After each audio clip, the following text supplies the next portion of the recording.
Honorable Prime Minister of India, Sri Narendra Modi ji, Honorable Union Minister for Law and Justice, Sri Kiran Rijiju ji, Brother Justice U.V. Lalit, Sri S.P. Singh Baghela, Minister for State for Law and Justice, Chief Ministers and Ministers from different states, Brother and Sister Judges of the Supreme Court, Sri K.K. Venugopal, Learned Attorney General, Chief Justice of different High Courts, Lieutenant Governors, Judges of High Courts, Chairpersons of the Tribunals, Learned Solicitor General, Additional Solicitor General, Law Officers, Judicial Officers, Media Persons, other distinguished guests, ladies and gentlemen, Namaskar.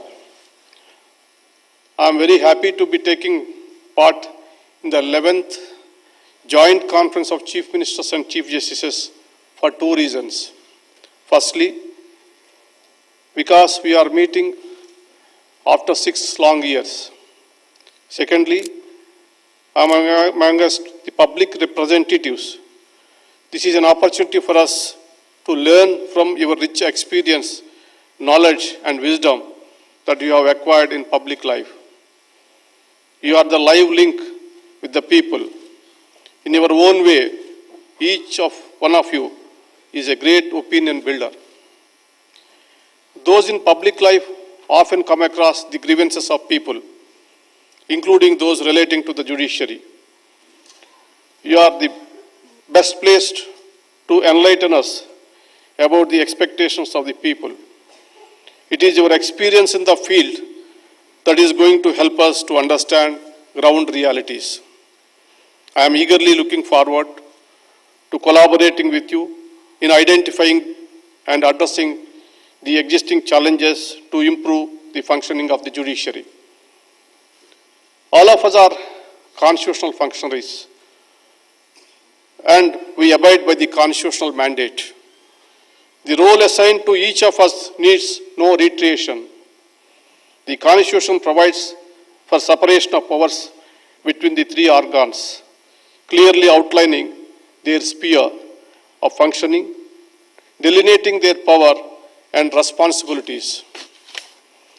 It is the harmonious and coordinated functioning among the three organs of the state that has preserved and strengthened the democratic foundation of this great nation over the last 7 decades. While discharging our duties, we all must be mindful of the Lakshmana Rekha. The judiciary would never come in the way of governance if it is in accordance with law. We share your anxiety and concern regarding the welfare of the people. However, at the head of the judiciary, Indian judiciary, I shall attempt to present a broader picture about the judiciary as a whole and highlight the issues that are affecting the system. The 140 crore strong population of the world's largest democracy is bound to test its judiciary.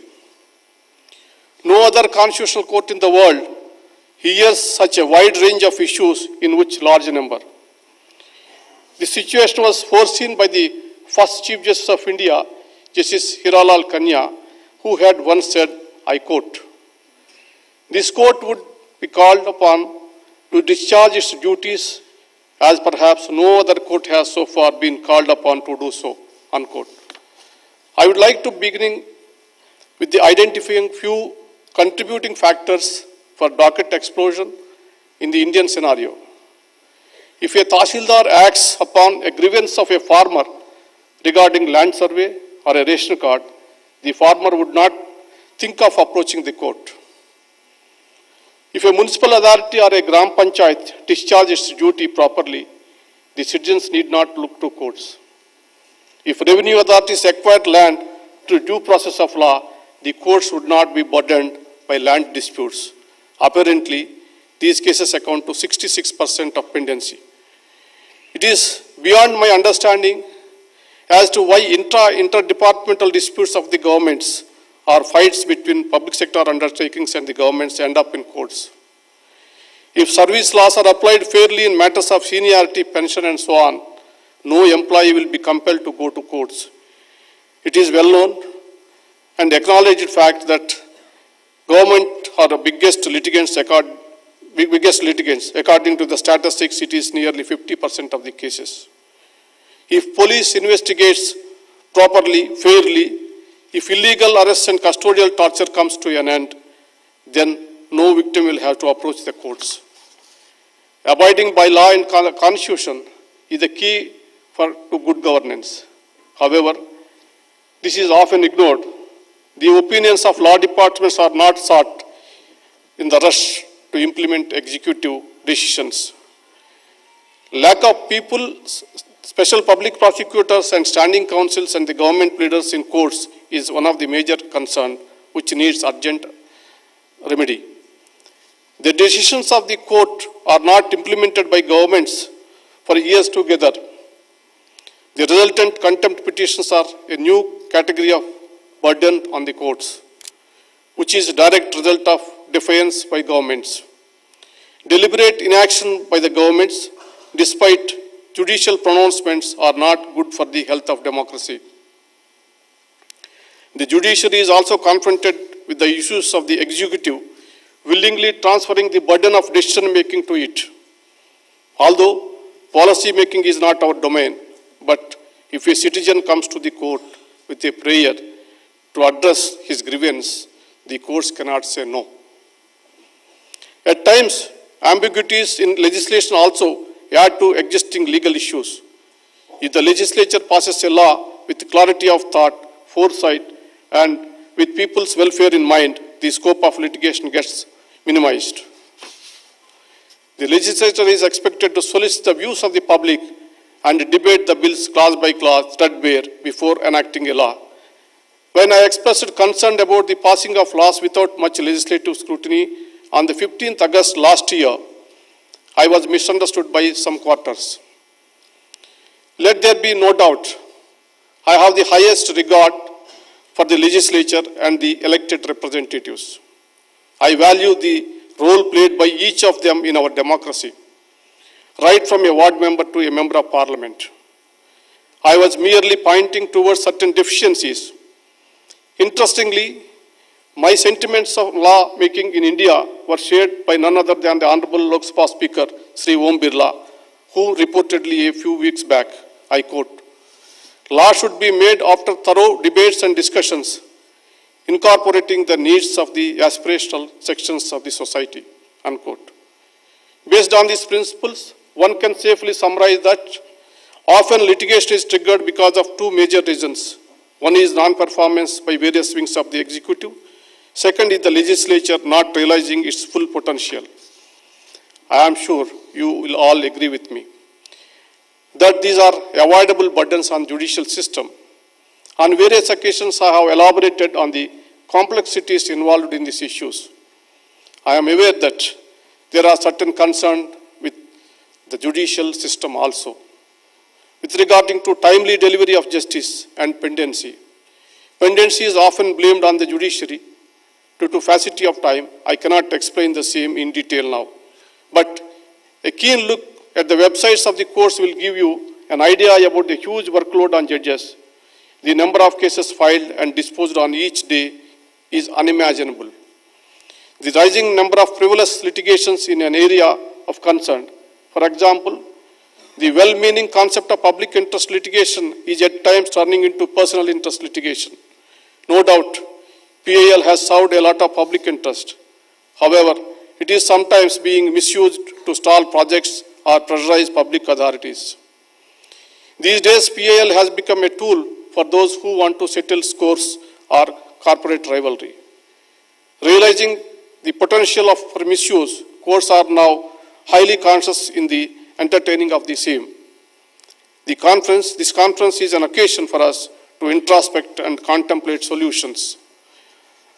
I have been a strong proponent of Indianization of the justice delivery system. By Indianization, I mean increasing accessibility by molding the system to suit the needs and sensibilities of the Indian population. It is a multi-dimensional concept. It calls for inclusivity, providing access to justice, removal of language barriers, reforms in practice and procedure, development of infrastructure, filling up of vacancies, augmenting the strength of the judiciary, and so on. I am of the firm belief that judicial infrastructure, both in terms of personal and physical infrastructure, needs urgent attention. With the expanding economy and growth in population, the caseload is rising alarmingly. There is a severe gap between the existing infrastructure and the projected justice needs of the people. The environment of some courts, in some district courts, is such even lady advocates feel apprehensive about entering courtrooms, let alone female clients. Courts, being temples of justice, should be welcoming and carry the requisite dignity and aura.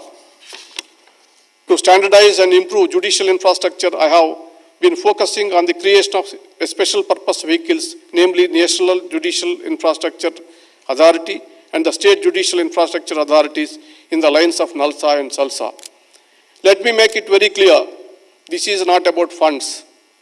I must acknowledge that the Union government has been making reasonably budgetary allocations through its centrally sponsored schemes for this purpose. The data since the inception of the scheme since 1993 to 94 suggests that allocated funds remain underutilized due to procedural difficulties. The time has come to move on from the present ad hoc committees to more streamlined, accountable and organized structure. I want to dispel apprehensions emerging from certain sections on this proposal. The proposed authorities are not aimed at usurping the powers of any government. The proposed authorities will have representation from all the stakeholders.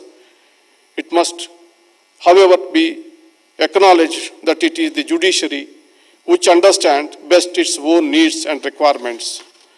Hence, the present proposal aims to bring infrastructure development under the supervision of special purpose vehicles to be headed by the respective Chief Justices and involve the representatives of central and state governments. Another important factor in promoting access to justice is filling up of the vacancies, increasing and sanction strength of judges. Yesterday, at the Supreme Court Bar Association event, the learned Attorney General Sri K.K. Venugopal also highlighted the issue of vacancies and pendency, expressing concern about the large number of vacancies at different levels in the judiciary. He said, I quote, "How do you expect that we would be able to even make a dent in the pendency of cases?" Unquote. As on today, out of 1,104 sanctioned posts of High Court judges, there are 388 vacancies. From day one, it has been my endeavor to fill up judicial vacancies. We have made 180 recommendations for appointing in various courts during the last 1 year. Out of this, 126 appointments has been made. I thank the Government of India for clearing the names. However, 50 proposals are still waiting for approval. The High Courts have sent 100 names, which is yet to reach us. The data reveals the earnest efforts being made by the judiciary to fill the vacancies. I would like to urge the Honorable Chief Ministers to extend wholehearted cooperation to the Chief Justices in their endeavor to strengthen the district judiciary. When we last met in 2016, the sanction strength of judicial officers in the country was 20,811. Now it is 24,112, which is an increase of 16% in 6 years. On the other hand, in the corresponding period, pendency in district courts have gone up 2 crores 65 lakhs to 4 crores 11 lakhs, which is an increase 54.64%. This data shows how inadequate the increase in the sanction strength is. Unless the foundation is strong, the structure cannot be sustained. Please be generous in creating more posts and filling the vacancies so that our judge population ratio is comparable to advanced democracies. As for sanction strength, we have just around 20 judges for 10 lakh population, which is alarming. Another important aspect of Indianization is inclusivity. The judiciary, as well as every other institution of our democracy, must mirror the social and geographical diversity of the country. I am receiving many representations for introducing local languages in the proceedings before the High Court. I think the time has come now to revisit the demand and take to its logical conclusion. The practice of law before constitutional court should be based on one's intelligence and understanding of law and not mere proficiency in language. The concept of access to justice in India is much broader than simply providing lawyers for representation before courts. I am proud to state that India has one of the best free legal aid services in the entire world. Under the able leadership of Brothers Justice Lalit, legal service authorities are doing a tremendous job. I thank the Government of India and other state governments for providing active support in this area. Brother Justice Kanvilkar is contributing immensely, strengthening the Supreme Court legal service by deploying modern technology.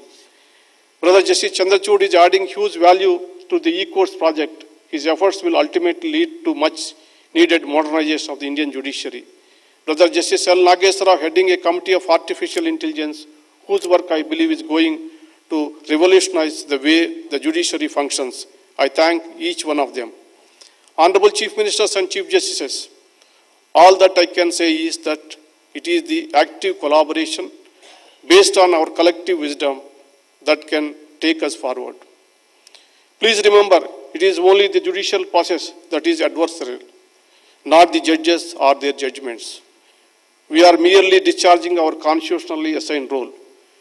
Judgments are meant for delivering justice and should be seen as such. Let us work together for fulfilling the constitutional mandate. As Aristotle once said, law should govern and those in power should be servants of the law. I am sure the thoughts and concerns that you are going to share in this conference today will be placed before the Government of India. I am confident that the points which are actionable at the level of Government of India will receive deserving attention. I take this opportunity to thank the Honorable President of India, Sri Ramnath Kovindji, who always been a pillar of support for us. Being an accomplished lawyer himself, he has a practical understanding of the Indian legal system and has always been extremely supportive for all our endeavors. It was at his behest that the project of translating Supreme Court judgments to Indian languages was initiated. He graciously took out time to interact with us yesterday night over a dinner. We are grateful for the same. I am very happy that the Honorable Prime Minister Modi ji has taken out time for his busy schedule to share his thoughts on this occasion. He had readily agreed to lend his support to the legal awareness mission in the interest of increasing accessibility. I thank him for his continued support to the judiciary. My dear friend, Mr. Rijuji deserves special thanks, promptly responding to my suggestion to bring together the Chief Ministers and the Chief Justice for this event. I am very happy to work with him, such a young and energetic law minister who is keen on improving the legal system in India. I would like to thank my brother and sister judges of the Supreme Court who have given their full support to this event. I would like to specially thank Justice Lalit, Justice Kanvilkar, who spared no efforts to make this event a grand success. My best wishes to all the Chief Ministers, Lieutenant Governors and the Chief Justices who have gathered here. I thank them for travelling to the national capital despite the short notice and their busy schedules. Your continued support is highly appreciated. I would like to thank the Secretary General, the Registrars of the Supreme Court and other staff, Secretary of Ministry of Law and Justice and other officials of the Ministry who work day and night to ensure the success of this event. I am sure all your efforts will bear fruit and I wish the conference a great success. I will be failing my duty if I do not recall the invaluable services rendered by all in the most tiring times of the pandemic to keep the flag of the judiciary flying high. I offer my sincere condolences to the families of those who left us during this period. Before I end, I would like to quote a few words of Mahatma Gandhi ji. I quote, "Man becomes great exactly in the degree in which he works for the welfare of his fellow men." Unquote. It is in this spirit that we must strive to achieve the highest degree of greatness for our institutions. This is the befitting tribute that we can pay to our freedom fighters in these 75 years of the independence. Thank you very much for giving this opportunity.